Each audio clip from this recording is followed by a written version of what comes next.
গণপরিষদ গঠন, সংবিধান বাতিল, সংবিধান সংস্কার কিংবা সংবিধান সংশোধন নিয়ে একটি বিতর্কিত অবস্থান তৈরি হয়েছে।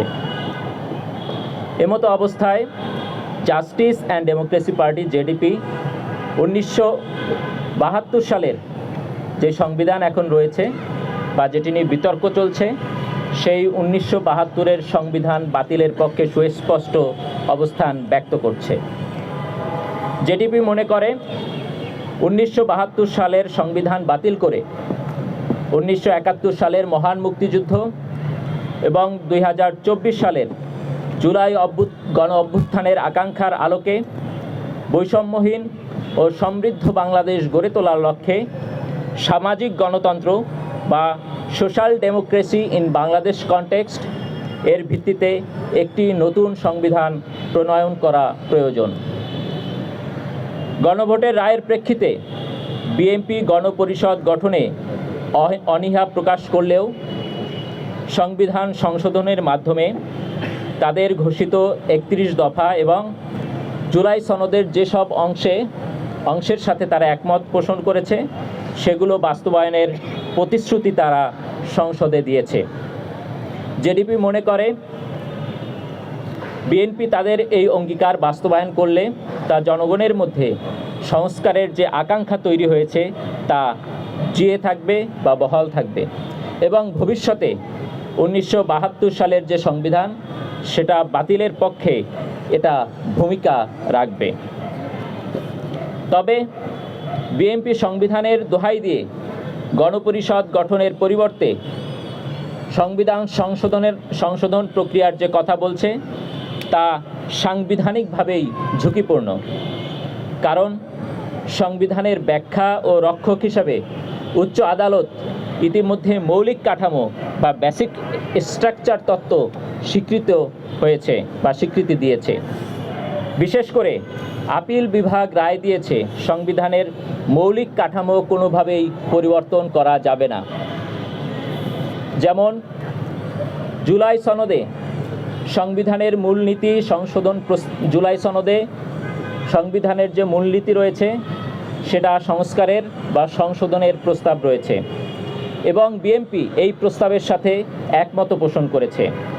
এখন সংসদের সংখ্যাগরিষ্ঠতার ভিত্তিতে এসব পরিবর্তন করা সম্ভব হলেও পরবর্তীতে আদালত এগুলোকে সংবিধানের মৌলিক কাঠামোর অংশ হিসাবে অভিহিত করে সেটা বাতিল করে দিতে পারে। তাই একটি সম্পূর্ণ নতুন সংবিধান প্রণয়নই দীর্ঘমেয়াদে কার্যকর সমাধান হতে পারে বলে আমরা মনে করি।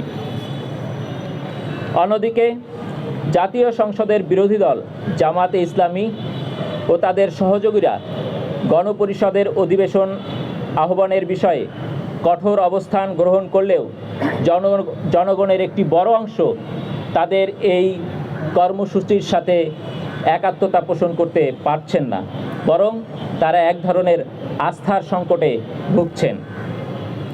সাম্প্রতিক সময়ে তারা বিভিন্ন দাবি, যেমন জাতীয় নির্বাচনের আগে গণভোট আয়োজন কিংবা পিআর পদ্ধতিতে নির্বাচনের দাবি উত্থাপন করলেও পরবর্তীতে তারা সেখান থেকে সরে গিয়েছে। এমন প্রেক্ষাপটে জেডিপি সংবিধানের মূলনীতি থেকে সমাজতন্ত্র বাদ দিয়ে সামাজিক গণতন্ত্র বা সোশ্যাল ডেমোক্রেসি এবং বাঙালি জাতীয়তাবাদের পরিবর্তে বাংলাদেশ পন্থা কিংবা বাংলাদেশীয় জাতীয়তাবাদ প্রতিস্থাপনের লক্ষ্যে জনমত গড়ে তোলা এবং সেই আলোকে বর্তমান সরকারের উপরে এই পরিবর্তনের জন্য চাপ প্রয়োগ করা অব্যাহত রাখবে। পাশাপাশি ভবিষ্যতে জেডিবির নেতৃত্বে সরকার গঠন হলে বাংলাদেশের প্রেক্ষাপটে প্রযোজ্য সামাজিক গণতন্ত্রের ভিত্তিতে নতুন সংবিধান প্রণয়নের জন্য গণপরিষদ নির্বাচন দেয়া হবে। আমরা সাম্প্রতিক অভিজ্ঞতা থেকে মনে করিয়ে দিতে চাই, সংবিধান সংস্কার বা পরিবর্তনের যে আকাঙ্ক্ষা জনগণের মাঝে রয়েছে তা বাস্তবায়নের জন্য নতুন সংবিধান প্রণয়নে অঙ্গীকারাবদ্ধ রাজনৈতিক দলগুলোকেই সংসদে সংখ্যাগরিষ্ঠতার ভিত্তিতে নির্বাচিত করা প্রয়োজন। আজকে যে সকল দল গণপরিষদের পক্ষে ছিল তারাই যদি সরকার গঠন করত, তাহলে এখন যে বিতর্কের সৃষ্টি হয়েছে যে সংবিধান গণপরিষদ আয়োজন করে সেখানে সংশোধন করা হবে নাকি বিদ্যমান যে সংসদ আছে সেখানে এটা সমাধান করা যাবে, এই বিতর্কটা তখন তাহলে আর আসতোই না। কারণ আপনারা জানেন এখন যে বিতর্ক, সেই বিতর্কে বিএনপি গণপরিষদ আয়োজনের ব্যাপারে শুরু থেকেই বা নির্বাচনের আগেই তাদের কিন্তু এ ব্যাপারে অনীহা ছিল।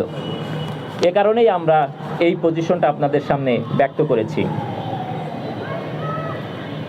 আগামী নির্বাচনে সরকার গঠন করতে পারলে জেডিপি 1972 সালের সংবিধান বাতিল করে বাংলাদেশের উপযোগী সামাজিক গণতন্ত্র ভিত্তিক নতুন সংবিধান প্রণয়ন করবে। এ ব্যাপারে আমরা জনগণের কাছে অঙ্গীকারাবদ্ধ।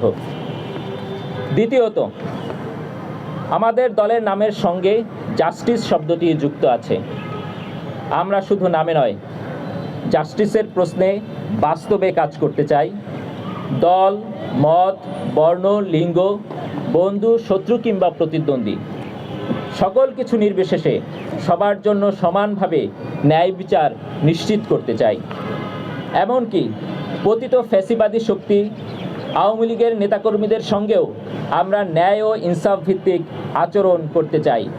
বিচারের নামে তাদের প্রতি যেন কোনো ধরনের প্রহসন করা না হয় এবং তাদের সহায় সম্পত্তি কেউ যেন অন্যায়ভাবে দখল না করে, সেজন্য সংশ্লিষ্ট সকলের প্রতি আমরা উদাত্ত আহ্বান জানাই।